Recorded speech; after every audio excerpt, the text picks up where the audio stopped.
বটবৃক্ষের বীজ সর্ষের দানার থেকেও ছোট হয়, কিন্তু যখন তা নিজের রূপ ধারণ করে তখন তা বিশাল বৃক্ষের আকার ধারণ করে, যা সহস্র বছর ধরে বেঁচে থাকে, ছায়া প্রদান করে, পাখিদের আশ্রয় প্রদান করে আর দেয় পথচারীদের বিশ্রাম করার স্থান। কেন? কারণ সেই ছোট বীজ তা মাটির ভেতরে গিয়ে নিজের খোলস ত্যাগ করে। অন্ধকারে থাকে সে, যতই আলো আসুক না কেন, যতই বর্ষা আসুক না কেন, সব সহ্য করে। আর তারপরে একটা চারা গাছ অঙ্কুরিত হয়, তারপর ধীর গতিতে একটা বিশাল বৃক্ষতে পরিণত হয়।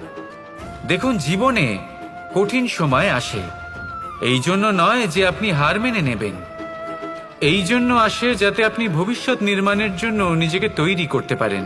যদি কঠিন সময়ে আপনি ওই বীজের মতো দৃঢ় হয়ে থাকতে পারেন, তাহলে আপনিও একদিন সেই বিশাল বৃক্ষের মতো নিজের অস্তিত্ব গড়ে তুলতে পারবেন, যা সহস্র বছর পর্যন্ত মনে রাখা হবে।